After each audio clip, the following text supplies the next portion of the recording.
Henry Ford almost certainly never said, "If I'd asked people what they want, they would have said a faster horse." But the point is correct, nonetheless.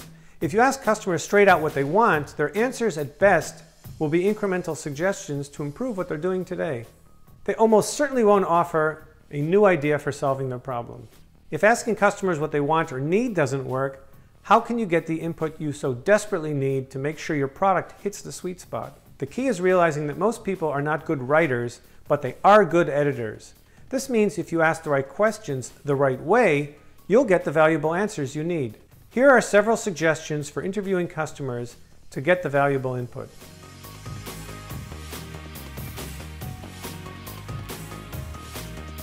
Start with the definition of the problem as you see it.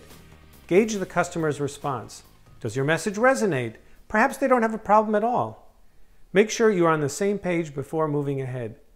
For example, if your product helps salespeople track daily activities, make sure your customer has this pain. If not, probe for other pains. If you can't identify a problem, move on to another customer. If you do identify a pain, describe in words how your plan will solve it. For example, if you want to solve a salesperson's problem, explain the business process flow and show how people would interact with your solution, including interactions with related tools like CRM and project management software. Again, make sure you're on the same page before moving on. Here's where it's important to stress the importance of incorporating customer feedback into your questions.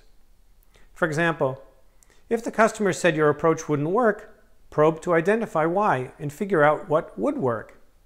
This line of questioning helps uncover critical gaps in your plan. Ask open-ended questions that provide a framework. For example, you could ask a salesperson to describe how they would spend a typical workday. As they answer, ask what-if questions to clarify. For example, what if you could automatically get activity notifications prioritized by likelihood to close business? How would that change your daily routine? Try to get the customer to visualize the new experience and see if they get excited. Encourage the customer to ask you questions. Turn the interview into a dialogue.